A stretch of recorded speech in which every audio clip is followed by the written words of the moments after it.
శ్రీ ఎం తిరుమలరావు గారు మొక్కలతో స్వాగతం పలుకుతున్నారు.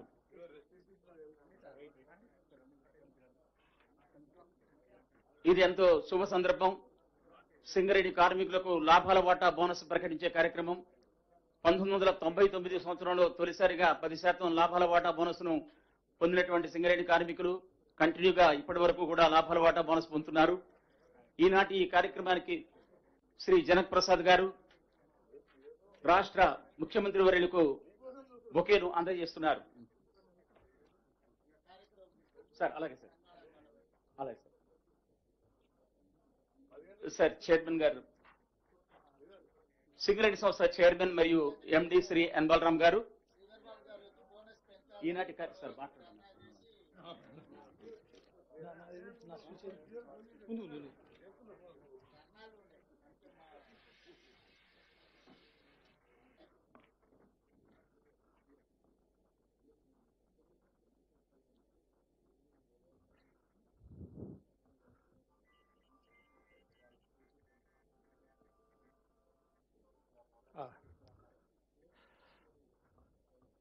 Respected Dayas, Honorable Chief Minister Shri Ravindra Reddy sir, alage Honorable Deputy CM Batti Vikramarka sir, alage Sridhar Babu sir, Vivek sir, Balram Nayak garu, Shabir Ali sir, Pongireddy Srinivas Reddy sir, Komireddy Venkareddy sir, alage Coal Belt ప్రాంతానికి చెందిన ఎమ్మెల్యేలు, చైర్మన్లు, ప్రభుత్వ సలహాదారులు, ఎమ్మెల్యేలు, print and electronic media మిత్రులు అందరికీ స్వాగతం. ఈరోజు ఎంతో శుభదినం. 24-25 ఆర్థిక సంవత్సరంలో సింగరేణి సంస్థ సాధించిన నికర లాభాల నుంచి కార్మికుల లాభాల వాటా శాతాన్ని ఈరోజు honourable CM sir and deputy CM sir ప్రకటిస్తారు. Just I will take only 2-3 minutes sir. ఒకప్పుడు సింగరేణి సంస్థ అంటే ఓన్లీ తెలంగాణకి పరిమితం ఉండే. మనము ప్రజాప్రభుత్వం రాగానే వారు ఆదేశించారు సింగరేణి సంస్థ తెలంగాణకి పరిమితం కాకుండా దేశంలో కానీ విదేశాలలో బ్లాక్లు అండ్ ఇతర ఇన్ఫ్రాస్ట్రక్చరు, ఇతర లాభదాయక పనుల్లో ప్రవేశించాలని చేయించారు. దానికి అనుగుణంగా ఒడిశా రాష్ట్రంలో నైని కోల్ బ్లాక్లు గౌరవ డిప్యూటీ సీఎం గారు వారు భువనేశ్వర్ నుంచి 150 కిలోమీటర్ల కారులో ప్రయాణించి ఆ బ్లాక్ ను చూడడము, అక్కడ కిషన్ రెడ్డి గారితో ప్లస్ గౌరవ సీఎం ఒరిస్సాతో మాట్లాడి ఒక కోల్ బ్లాక్ తీసుకొచ్చాము. సార్ ఈ విషయం చెప్పడానికి సంతోషిస్తున్నా సార్. ఈ 24-20 సంవత్సరంలో 22 మిలియన్ల టన్నుల బొగ్గు మనం అడిషనల్ గా యాడ్ చేస్తున్నాం సార్. ఒకటి నైని నుంచి 10 మిలియన్ టన్నులు, అలాగే వీకేఓసి కొత్తగూడెం నుంచి 6.5 మిలియన్ టన్నులు, జేకేఓసి నుంచి 3.5 మిలియన్, అలాగే గోలెట్ నుంచి ఒక 3 మిలియన్ టన్నులు. ఈ ఒక్క సంవత్సరంలోనే ఒక 22 మిలియన్ టన్నులు యాడ్ చేస్తున్నాం సార్. ఇంకా దీనికి అదనంగా సార్ మొన్ననే డీసీఎం గారు మీ అనుమతితోటి సింగరేణి సంస్థ కూడా ఆక్షన్లో పార్టిసిపేట్ చేయాలని మీరు అనుమతి ఇచ్చారు సార్. అది ఎంత గొప్ప విషయం అంటే sir, I will take 1 minute sir. ఒక 6 బ్లాక్లు మనం సింగరేణి సంస్థలో వస్తున్నాయి sir.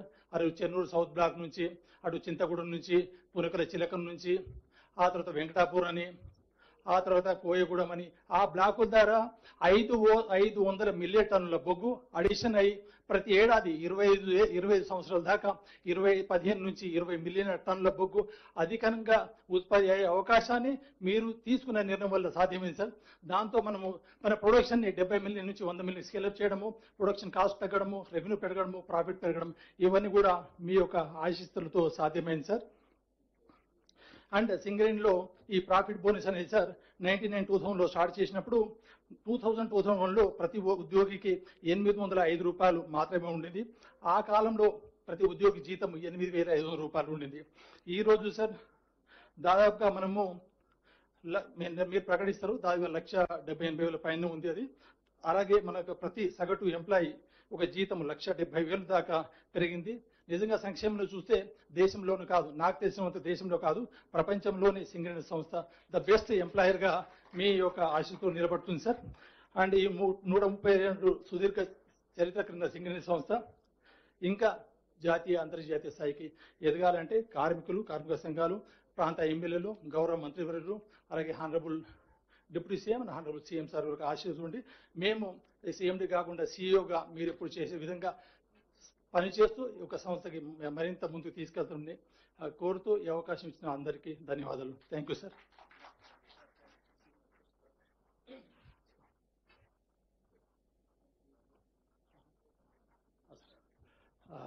Now I request Honorable Deputy CM sir to speak.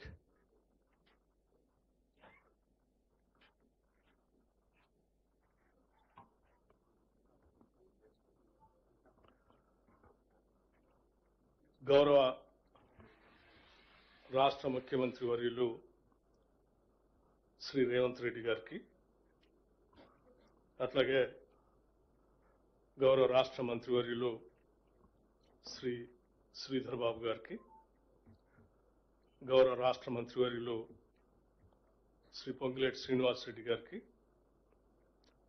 గౌరవ రాష్ట్ర మంత్రివర్యులు కోమటిరెడ్డి వెంకటరెడ్డి గారికి, గౌరవ రాష్ట్ర మంత్రివర్యులు డాక్టర్ వివేక్ వెంకటస్వామి గారికి, గౌరవ పార్లమెంట్ సభ్యులు శ్రీ బలరాం నాయక్ గారికి, గౌరవ పార్లమెంట్ సభ్యులు శ్రీ రఘురామ్ రెడ్డి గారికి, సింగరేణి కాలనీస్ పరిసర ప్రాంతాల్లో ఉన్నటువంటి గౌరవ శాసనసభ్యులు అందరికీ, వేదిక మీద ఉన్నటువంటి శాసనసభ్యులందరికీ, అట్లాగే రాష్ట్ర ప్రభుత్వ సలహాదారులకి, ముఖ్యంగా యావత్ సింగరేణి కార్మిక లోకం మొత్తానికి దాదాపు 71,000 మంది పర్మనెంట్ ఎంప్లాయీస్, కాంట్రాక్ట్ ఎంప్లాయీస్తో కలిపి 71,000 మంది ఉన్నారు. వారందరికీ, అట్లాగే సింగరేణి ప్రభుత్వ రంగ సంస్థని జాగ్రత్తగా నడుపుతూ కార్మికుల సంక్షేమం కోసం నిత్యం పనిచేస్తున్నటువంటి సింగరేణి యాజమాన్యానికి, అట్లాగే సింగరేణి సంక్షేమం కోసం నిరంతరం ఆలోచన చేసి ఆకాంక్షించే ప్రజలందరికీ కూడా ముందుగా నా హృదయపూర్వకమైనటువంటి నమస్కారాలు. మీ అందరికీ తెలిసిందే, సింగరేణి కాలనీస్ తెలంగాణ రాష్ట్రానికి ఉన్నటువంటి అతిపెద్ద ప్రభుత్వ రంగ సంస్థ. ఇది తెలంగాణకి ఆత్మ లాంటిది. సింగరేణి కాలనీస్ కేవలం బొగ్గుని ఉత్పత్తి చేసి తద్వారా విద్యుత్కి లేకపోతే ఇతర పరిశ్రమలకి సప్లై చేసేటువంటి సంస్థ మాత్రమే కాదు. సింగరేణి కాలనీస్ బొగ్గు ఉత్పత్తితో పాటు లక్షలాది మంది నిరుద్యోగ యువతీ యువకులకి ఉద్యోగ గనిగా కూడా ఉన్నటువంటి మాట కూడా మనందరికీ తెలిసిందే. 100 సంవత్సరాల పైబడి ఉన్నటువంటి సింగరేణి స్థాపించిన సింగరేణి సంస్థని కాంగ్రెస్ ప్రభుత్వం, రాష్ట్ర ముఖ్యమంత్రి రేవంత్ రెడ్డి గారి నాయకత్వంలో ఉన్నటువంటి ఇందిరమ్మ ప్రభుత్వం, ప్రజాప్రభుత్వం అత్యంత ప్రతిష్టాత్మకమైనటువంటి ప్రభుత్వ రంగ సంస్థగా చూస్తూ దీని అభివృద్ధి కోసం, అట్లాగే దీనిలో పనిచేసే కార్మిక సోదరులు అందరి సంక్షేమం కోసం నిరంతరం ఆలోచన చేస్తూ ముందుకు పోతా ఉన్నాం. అందులో భాగంగానే సింగరేణి కార్మికులకి ఉచిత విద్యుత్ ఇస్తా ఉన్నాం. సింగరేణి కార్మికులకి ఉచిత నివాస గృహాల కేటాయింపు కూడా చేస్తా ఉన్నాం. ఉద్యోగులకు, వారి తల్లిదండ్రులకు ఉచితంగా సూపర్ స్పెషాలిటీ ఆసుపత్రి సేవల్ని అందిస్తా ఉన్నాం. సింగరేణి పాఠశాలలు, విద్యా సంస్థలో ఉద్యోగులకు, పిల్లలకు ఉచిత విద్య అందించే కార్యక్రమాన్ని కూడా పెద్ద ఎత్తున తీసుకొని పోతా ఉన్నాం. ఎంసెట్, నీట్ తదితర పోటీ పరీక్షల్లో సత్తా చాటే ఉద్యోగులకి, వారి పిల్లలకి మెరిట్ స్కాలర్షిప్ కూడా పెద్ద ఎత్తున అందిస్తా ఉన్నాం. ఐఐటి, ఐఐఎంలో చదివే ఉద్యోగుల పిల్లలకు ట్యూషన్ ఫీజు రియంబర్స్మెంట్ కూడా ఏర్పాటు చేస్తా ఉన్నాం. క్వార్టర్లో ఉండే ఉద్యోగులకు ఉచిత కరెంట్, ఉచితంగా ఏసీ కనెక్షన్ల ఏర్పాటు కూడా చేస్తా ఉన్నాం. కోల్ ఇండియాలో లేని 10 రకాల అలవెన్స్లు ఉద్యోగులకి సింగరేణి కాలనీస్ ద్వారా చెల్లింపు చేస్తా ఉన్నాం. గత ఏడాది ఒక్క ఉద్యోగ సంక్షేమానికి సగటున 5 లక్షల రూపాయలను వెచ్చించినటువంటి సంస్థ కూడా ఈ రాష్ట్రంలో, దేశంలో ఏదో ఉందంటే అది సింగరేణి సంస్థ మాత్రమే. ఇటువంటి సింగరేణి సంస్థకి, సుదీర్ఘమైన చరిత్ర కలిగిన సింగరేణి సంస్థకి ఈరోజు పెద్ద ఎత్తున దీని ఉత్పత్తికి దీని అభివృద్ధికి దోహదపడుతున్నటువంటి కార్మిక సంక్షేమాన్ని కూడా దృష్టిలో పెట్టుకొని రాష్ట్ర ప్రభుత్వం సింగరేణి సంస్థ కలిసి ఈరోజు కార్మికుల కోసం పెద్ద ఎత్తున లాభాలని పంచేటువంటి అనౌన్స్మెంట్ కూడా మీ అందరి సమక్షంలో ఈరోజు అనౌన్స్ చేస్తా ఉన్నాం. ఇందులో భాగంగా సరే ఈ అనౌన్స్ చేసే ముందు కొన్ని ముఖ్యమైనటువంటి అంశాలు కూడా మీ ద్వారా రాష్ట్ర ప్రజలు కూడా తెలియజెప్పాలనేటువంటి ఆలోచనతో కార్మిక సంఘాలన్నీ కూడా రాష్ట్ర ప్రభుత్వానికి అటు గౌరవ ముఖ్యమంత్రి గారికి నాకు మిగతా మంత్రి వర్గ సహచరులు కూడా కొన్ని రిప్రజెంటేషన్స్ ఇచ్చారు. దాంట్లో ప్రధానమైంది గత ప్రభుత్వ సమయంలో సింగరేణి కాలనీస్కి రావాల్సినటువంటి సింగరేణి కోల్ బ్లాక్స్ అంటే తెలంగాణ ప్రాంతంలో ఉన్నటువంటి coal blocks, Singareni coal blocks మధ్యలో ఉన్నటువంటి coal blocks government of India auction పెడితే ఆ ఆక్షన్ లో సింగరేణి కాలనీస్ పార్టిసిపేట్ చేయకుండా చేయటం వలన కొన్ని ప్రైవేటు వ్యక్తుల చేతుల్లోకి 2 సింగరేణి కాలనీకి సంబంధించిన గనులు కూడా వాళ్ళ చేతుల్లో పోయినాయి. దీనివల్ల సింగరేణి అత్యంత ప్రతిష్టాత్మకమైనటువంటి 2 సింగరేణి కోల్ బ్లాక్స్ ని కోల్పోవాల్సిన దుస్థితి ఏర్పడింది. కేవలం సింగరేణి కోల్పోవటమే కాదు, ఆనాటి ప్రభుత్వానికి సన్నిహితులుగా ఉన్నటువంటి కొద్దిమంది పెద్ద మనుషుల చేతుల్లోకి ఈ 2 బ్లాకులు కూడా వెళ్ళేటువంటి పరిస్థితులు ఆ రోజు కల్పించారు. తద్వారా ఈరోజు ఆ 2 బ్లాకులు ఇవాళ ప్రైవేట్ వ్యక్తుల చేతుల్లో పోవటం వల్ల మనకి ఆ బ్లాకులు దూరంగా ఉండి పెద్ద ఎత్తున సింగరేణి నష్టపోతా ఉంది. సో కార్మిక సంఘాలు ఈరోజు వచ్చి పెద్ద ఎత్తున రిప్రజెంటేషన్స్ ఆ 2 బ్లాకులు కూడా ఎట్టి పరిస్థితుల్లో సింగరేణి లోకి వచ్చేటట్టుగా ప్రయత్నం చేసి ప్రభుత్వం వాటి తీసుకొచ్చేటువంటి కార్యక్రమాలు చేపట్టవలసిందిగా వారి రిప్రజెంటేషన్స్ కూడా ఇవ్వటం జరిగింది. యాజమాన్యం కూడా ఈరోజు అందులో కోల్ పెద్ద ఎత్తున అందుబాటులోకి వచ్చే అవకాశం ఉంది కాబట్టి ఆ 2 బ్లాకులు ఎట్టి పరిస్థితుల్లో పోనీయకుండా మనం తెచ్చుకోవాలని యాజమాన్యం కూడా ఆలోచన చేస్తా ఉంది. యాజమాన్య ఆలోచన, బోర్డు ఆలోచనల్ని ఇటు సింగరేణి కార్మికులు అడిగినటువంటి దాన్ని రెండింటిని కూడా దృష్టిలో పెట్టుకొని ప్రభుత్వం కూడా సీరియస్ గా ఇది రాష్ట్ర ప్రజలకి సింగరేణి సంస్థకు ఉపయోగపడే కార్యక్రమం కాబట్టి ఆ 2 బ్లాకులు కూడా ఉన్నటువంటి సింగరేణి కాలనీస్ లోకి భాగస్వామ్యం కావటానికి ఉన్న మార్గాలన్నింటినీ ఎతికి ఆ మార్గాలని అన్వేషించి ఎట్టి పరిస్థితుల్లో ఆ బ్లాకులు తెచ్చుకునే కార్యక్రమాలు చేపట్టాలని చెప్పి ప్రభుత్వం ఆలోచన చేస్తా ఉంది. తప్పనిసరిగా దీనికి సంబంధించి కేంద్ర ప్రభుత్వానికి కూడా మేము ఇప్పటికే గతంలో రిప్రజెంట్ చేశాం, భవిష్యత్తులో కూడా రిప్రజెంట్ చేసి వాటి తెచ్చేటువంటి కార్యక్రమానికి మార్గాన్ని సుగమం చేయటం కోసం ఆ ప్రయత్నం అంతా చేస్తామని సింగరేణి కార్మిక సోదరులందరికీ ఈ సందర్భంగా మనం చేస్తా ఉన్నాం. అట్లాగే సింగరేణి కేవలం కోల్ బ్లాక్స్ మైనింగ్ ఒకటే కాకుండా సింగరేణి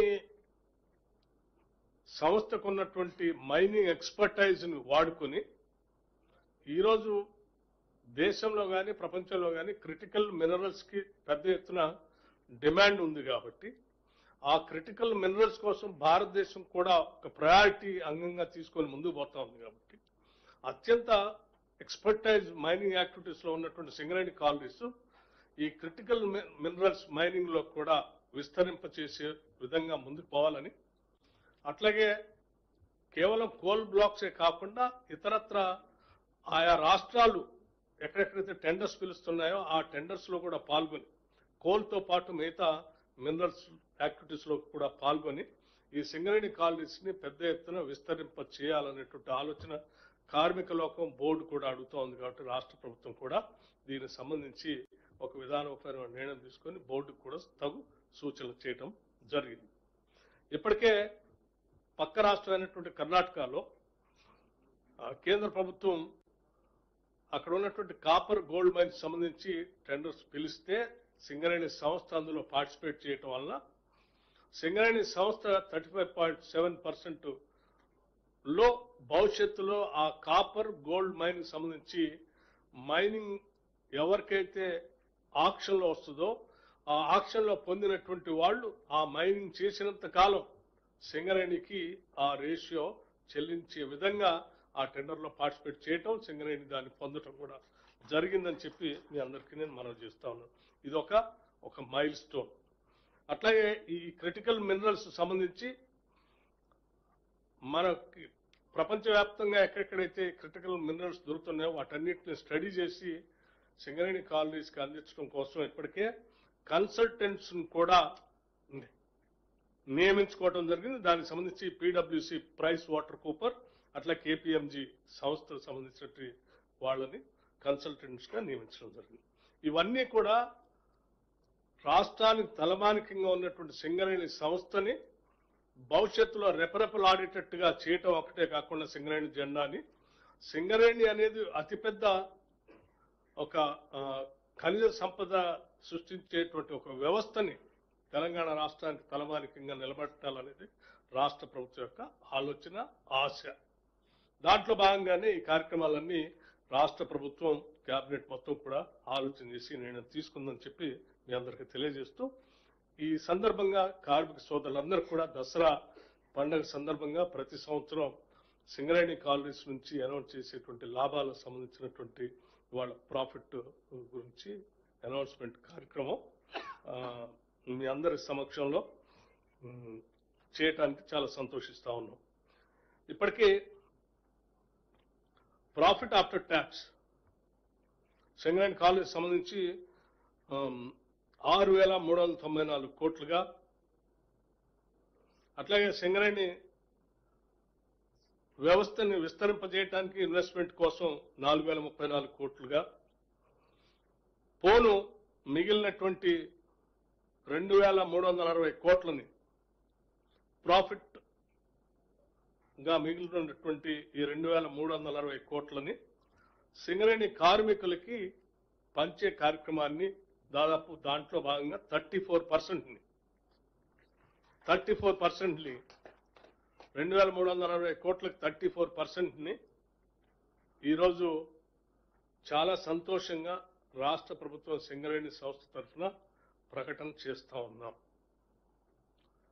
ఇది ఈ 34% ద్వారా వచ్చేటువంటి ఈ నగదుని సింగరేణి కాలనీస్ లో ఉన్నటువంటి 41,000 మంది ఎంప్లాయీస్ కి, అట్లాగే కాంట్రాక్ట్ ఎంప్లాయీస్ గా ఉన్నటువంటి 30,000 మందికి పంచబట్టడం జరుగుతూ ఉంది. దీనివల్ల సింగరేణి కాలనీస్ లో ఉన్నటువంటి ఎంప్లాయీస్ కి ఒక్కొక్క ఎంప్లాయీకి 1,95,610 రూపాయలు ఈ సందర్భంగా పండగ సందర్భంగా పంపిణీ చేసే కార్యక్రమాన్ని ప్రకటిస్తా ఉన్నాం. 1,00,000 నేను మళ్ళొకసారి చెప్తా ఉన్నాను, ప్రతి కార్మిక సోదరుడి కుటుంబాలకి 1,95,610 కోట్లు 610 రూపాయలు 1,95,610 రూపాయలు ప్రతి కార్మికుడికి దీని ద్వారా పంపిణీ జరగబోతా ఉంది. ఇకపోతే 30,000 మంది కాంట్రాక్ట్ వర్కర్స్ ఉన్నారు. సింగరేణి చరిత్రలో ఇంతవరకు ఎప్పుడు కూడా వాళ్ళకి లాభాల్లో వాటా పంపిణీ చేసే కార్యక్రమం ఎప్పుడు జరగలేదు.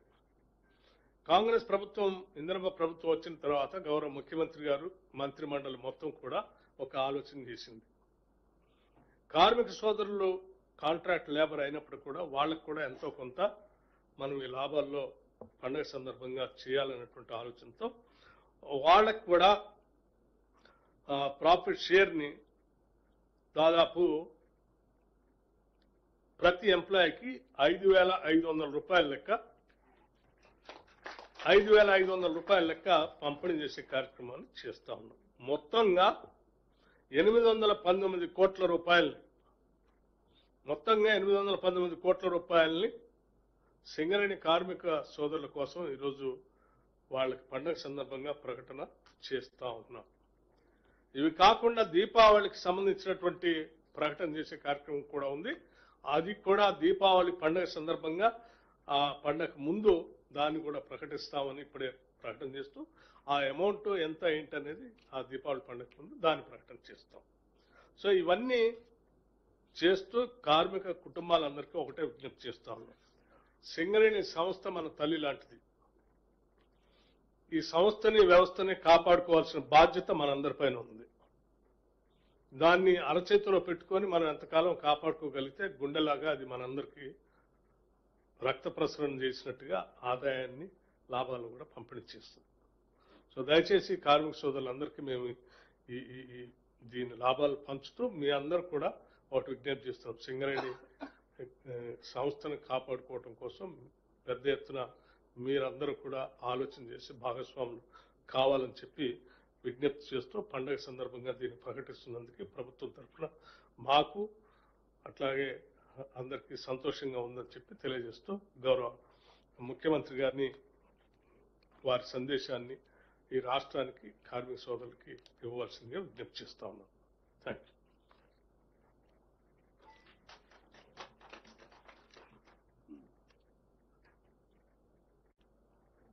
సింగరేణి కార్మికుల లాభాల వాటాలలో బోనస్ను ప్రకటించడానికి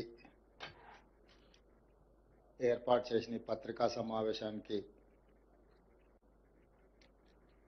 బాధ్యత వహించిన మిత్రులు ఉప ముఖ్యమంత్రి వర్యులు బట్టి విక్రమార్క గారు, సహచార మంత్రివర్గ సోదరులు, పార్లమెంట్ సభ్యులు, శాసన మండలి సభ్యులు, శాసన సభ్యులు, ఉన్నతాధికారులు,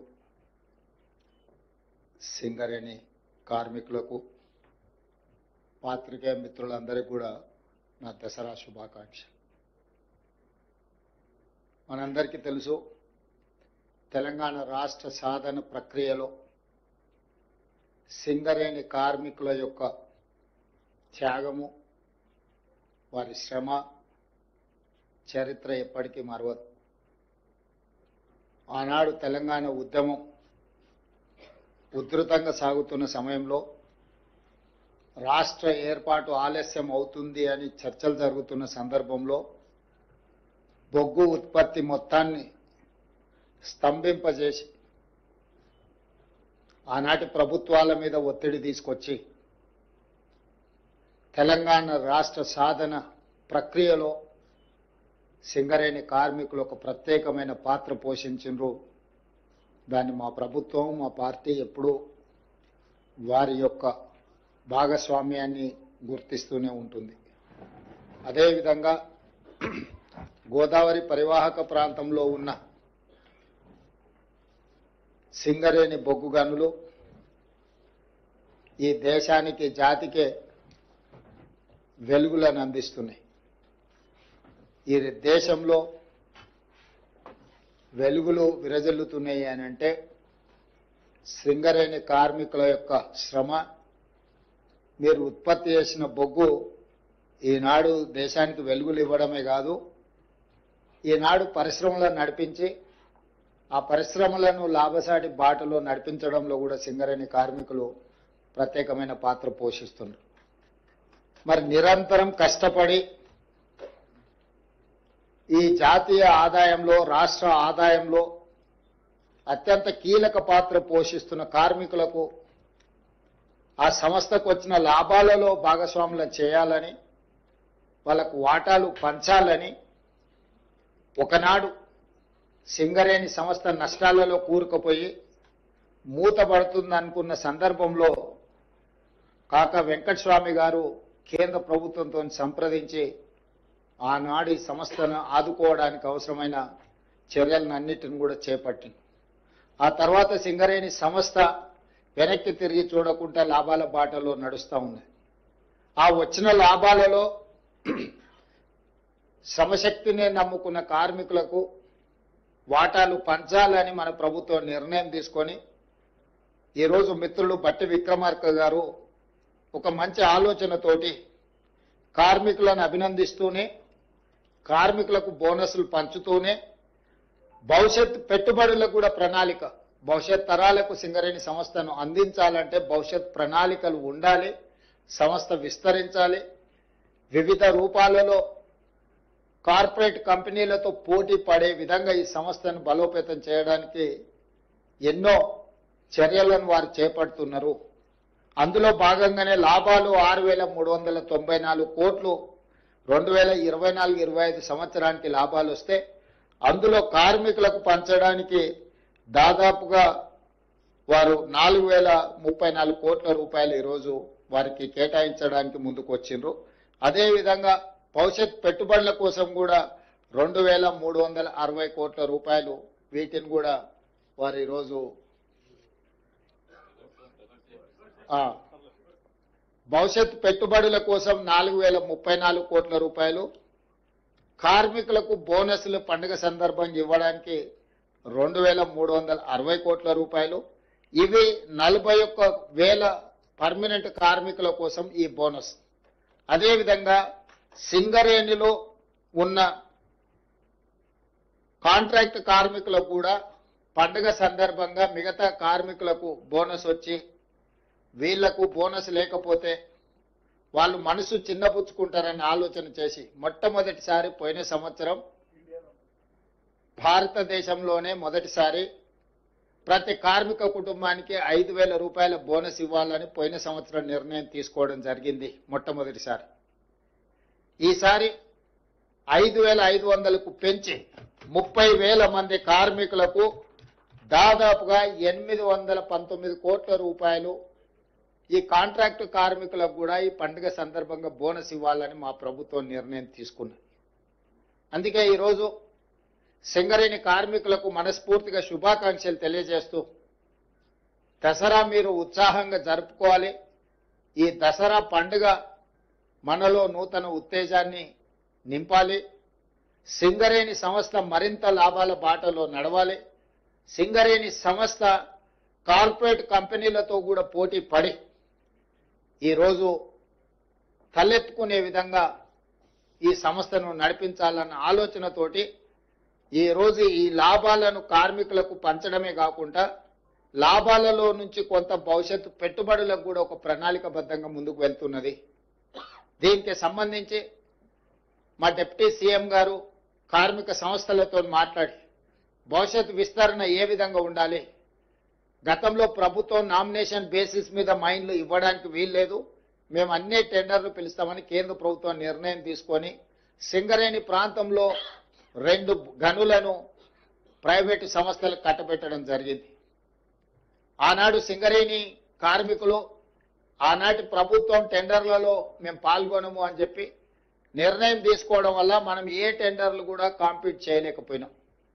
ఆ తర్వాత కార్మిక సంఘాలను పిలిచి ఈ విధంగా మనం టెండర్లలో పాల్గొనకుండా మనం పోటీలో లేకుండా పోతే ప్రైవేట్ సంస్థలకు లాభం చేకూర్చిన వాళ్ళం అయితాం. భవిష్యత్తులో మనం ఈ టెండర్లు కూడా పాల్గొనాలి. మనం కూడా పోటీలో గనులను సాధించడం ద్వారా సింగరేణి సంస్థను విస్తరించుకోవాలనే నిర్ణయం కూడా జరిగింది.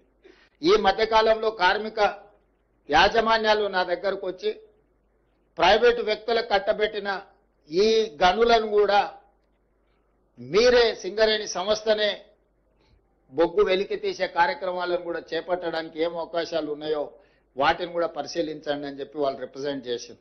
దాంతో నేను ఉప ముఖ్యమంత్రి గారికి సూచన చేసిన దీన్ని ఏ రకంగా ముందుకు వెళ్ళాలి, కేంద్ర ప్రభుత్వం ప్రైవేట్ సంస్థలకు ఇచ్చిన టెండర్లను రద్దు చేసి సరాసరి సింగరేణికి కేటాయిస్తుందా, అవసరం అనుకుంటే వాళ్ళు వేసిన టెండర్ కంటే కూడా కొంచెం ఏమైనా మనం ఎక్కువ ఇస్తే కేంద్ర ప్రభుత్వం ముందుకు వస్తుందా, లేదా ఇతర మార్గాలు ఏమున్నాయో కూడా పరిశీలించమని చెప్పిన.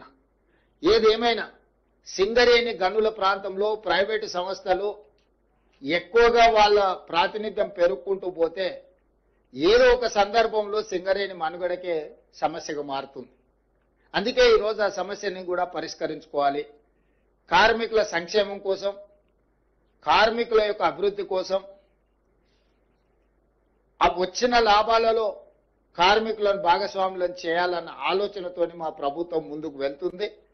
భవిష్యత్తులో కూడా కార్మికులను ఆదుకోవడమే కాకుండా అన్ని రకాలుగా వారి సమస్యలను పరిష్కరించడానికి ప్రభుత్వం ఎల్లవేళలా సిద్ధంగా ఉంది. ఈ రోజు మేము ఒక నెంబర్ అనుకొని బోనస్ ప్రకటిద్దాం అనుకున్నాం.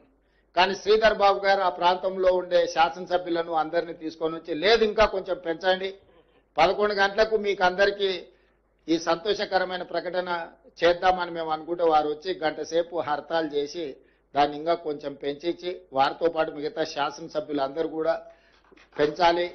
వీలైనంత మేరకు వాళ్ళని ఆదుకోవాలి. మేము అక్కడికి వెళ్ళిన తర్వాత వాళ్ళందరినీ కార్మిక సంఘాలను కార్మికులను కలిసేది ఉంటుందని వారు చెప్పడం సూచన చేయడం, మేము అనుకున్న దానికంటే కూడా కొంచెం బోనస్ పెంచే నిర్ణయం తీసుకొని వచ్చి ఈ పత్రికా సమావేశంలో ఈరోజు అనౌన్స్ చేసినాం. దసరా పండుగకి బోనస్ ఇస్తున్నాం. కోల్ ఇండియా నుంచి మన భాగస్వామ్యంతో వచ్చే వాటిని దీపావళికి మళ్ళొకసారి కార్మికులకు బోనస్ ప్రకటిస్తారు.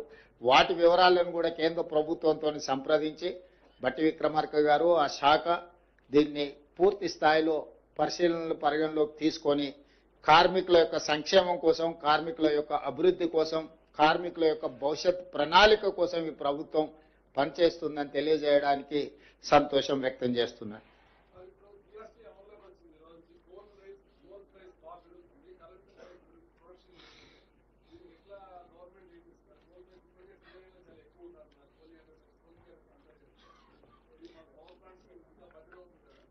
అంటే దీన్ని సహేతుకంగా ప్రభుత్వం పరిశీలిస్తుంది. దీంట్లో రకరకాల సమస్యలు ఉన్నాయి. ఇప్పుడు కోల్ ఇండియా ఒక రేట్కి ఇస్తుంది, సింగరేణి ఇంకొక రేట్కి ఇస్తుంది, ఓపెన్ మార్కెట్లో ఇంకొక రకంగా ఉంది, ఇంపోర్ట్ కోల్ రేట్లు ఇంకొక రకంగా ఉన్నాయి. వీటన్నిటిని కూడా అంచనా వేసుకొని ప్రపంచంతో పోటీ పడే విధంగానే సింగరేణిని తీర్చిదిద్దుకోవాలి. ఇప్పుడేం రిజర్వ్డ్ మినరల్స్ లేవు, ఓపెన్ మార్కెట్ ఇది. ఓపెన్ మార్కెట్లో ఓపెన్ గా మనం కాంపీట్ చేయాల్సిందే. ఈ రోజు నువ్వు ధర ఎక్కువ చెప్తే పక్క షాప్ పోయి కొనుక్కుంటారు. ఇప్పుడు మీరు రోజు దసరా పండుగ ఉంది, షాపింగ్ పోతారు. షాపింగ్ పోయినప్పుడు ఈ షాప్ లో 100 రూపాయలు ఉంటే సేమ్ వస్తువు పక్క షాప్ లో 80 రూపాయలకి ఇస్తే మీరు ఏది ప్రాధాన్యత ఇస్తారు? అట్లానే ఈ రోజు మా సింగరేణి సంస్థ కూడా ప్రపంచంతో పోటీ పడుతుంది. మేము శ్రమని ఇంకా ఎక్కువగా కష్టపడతాం తప్పితే మేము ఆయాచిత లబ్ధి కోసం మేము ఆలోచన చేయం. మీరు చెప్పే జిఎస్టీ కావచ్చు, లేకపోతే కోల్ ఇండియాతో కాంపిటీషన్ కావచ్చు, లేకపోతే private coal mines in India, import coal, వీటన్నిటిని కూడా ఒక అంచనా వేసుకొని దాని ఒక ప్రణాళిక ప్రకారంగా ముందుకు వెళ్తాము. దానికోసం కూడా ఇంతకుముందు మేము మాట్లాడుకున్నప్పుడు మంత్రులందరితో మాట్లాడతా అని ఉప ముఖ్యమంత్రి గారు చెప్పారు. ఆ ప్రాంత శాసనసభ్యులు, సింగరేణి కార్మిక సంఘాలతో కూడా చర్చించాలి. ప్రభుత్వం హడావిడిగా 4 గోడల మధ్యలో తీసుకునే నిర్ణయం కాదు ఇది. ఇది బావుల దగ్గర పోయి కూర్చొని కార్మికులతో మాట్లాడాలి. ఇది వాళ్ళ భవిష్యత్తు. 1 మనుగడ సాధించాలి, 2 లాభాల బాటలో నడవాలి, 3 ప్రపంచంతో పోటీ పడాలి. ఈ మూడింటిని కూడా ఒక ప్రణాళికబద్ధంగా కార్యాచరణ తీసుకోకపోతే ఏదో ఒక దగ్గర ఇబ్బంది వస్తుంది. కాబట్టి దీనికి సంబంధించి కార్మికులు, కార్మిక సంఘాలు, ఆ ప్రాంత ప్రజాప్రతినిధులు, మంత్రులు, ప్రభుత్వం కూర్చొని చర్చించుకొని ఒక పకడ్బందీ ప్రణాళికతో ముందుకు వస్తుంది. తప్పకుండా ఇప్పుడు మీరు వేసిన ప్రశ్నకు సంబంధించిన చర్యలన్నిటిని కూడా ప్రభుత్వం పరిగణలోకి తీసుకొని నిర్ణయం తీసుకుంటుంది.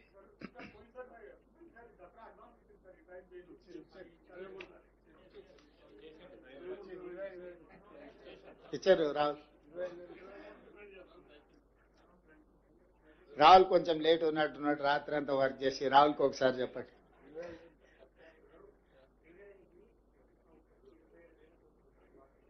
అవును,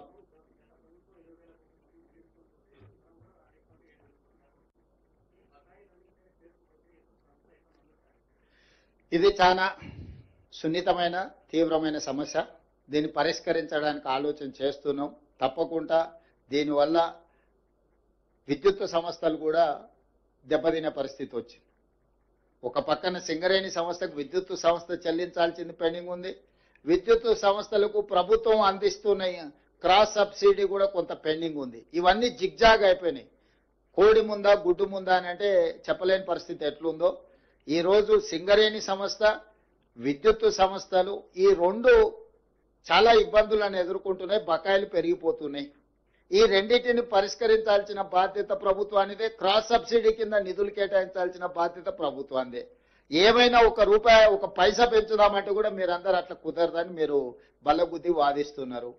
పెంచకుండా, ఆదాయం పెరగకుండా మనం దీనికి సంబంధించిన ఏ రకంగా బ్యాంకు లోన్లు కానీ, రేట్ ఆఫ్ ఇంట్రెస్ట్ కానీ వీటన్నిటిని తగ్గించుకోవడము లేదు. మనం మార్కెట్లో కలెక్షన్స్లో ఎక్కడైనా ల్యాప్సెస్ ఉన్నాయా, ట్రాన్స్మిషన్ లాసెస్ ఏమన్నా ఉన్నాయా, వీటన్నిటిని కూడా పరిగణలోకి తీసుకొని ఈరోజు ప్రభుత్వం ఒక ప్రణాళికతో రావాలని అనుకుంటున్నాం. తప్పకుండా సింగరేణి బకాయిలను దృష్టిలో పెట్టుకుంటాం, విద్యుత్ శాఖకు సంబంధించిన బకాయిలను కూడా దృష్టిలో పెట్టుకొని ప్రభుత్వం నిర్ణయం తీసుకుంటుంది.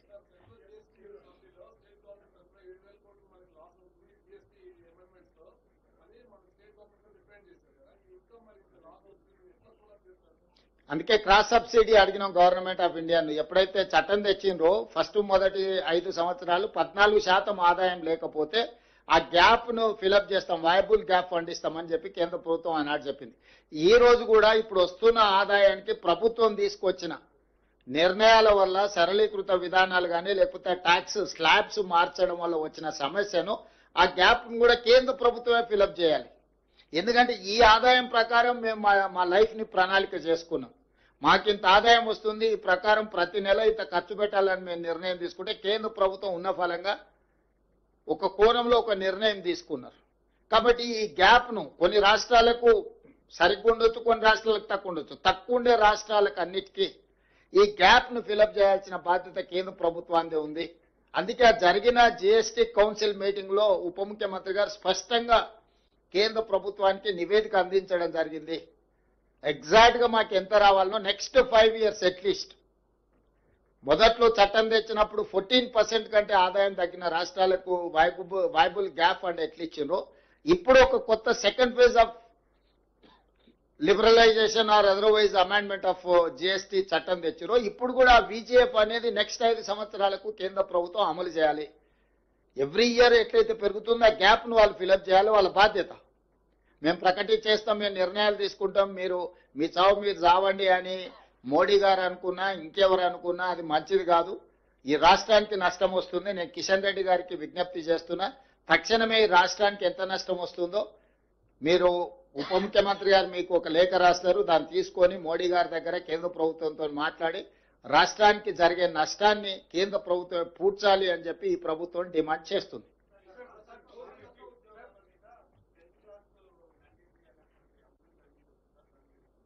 అది సంస్థ చర్చించి నిర్ణయం తీసుకుంటుంది. దాని డీటెయిల్స్ వచ్చిన తర్వాత ఒకసారి ఫర్మ్ ఒపీనియన్కి వచ్చిన తర్వాత నేను చెప్తా.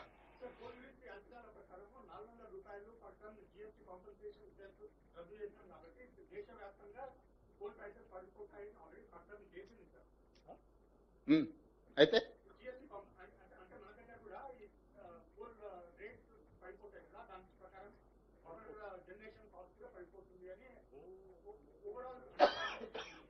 పవర్ జనరేషన్ కాస్ట్ ఏం పడదు. నువ్వు పర్చేజ్ ఇప్పుడు నువ్వు చెప్పిన ప్రకారం సింగరేణి అంత మందం తగ్గించుకోవాలని సూచన చేస్తున్నావా? అంటే మీరు చెప్పేది అట్లనే ఉంది కదా, అందుకే ఇవన్నీ కూడా అవును తీసేస్తానా, తగ్గినప్పుడు ఆటోమేటిక్గా తగ్గితే పవర్ ప్రొడక్షన్ కాస్ట్ తగ్గుతుంది కదా అని చెప్తున్నట్టు. జిఎస్టీ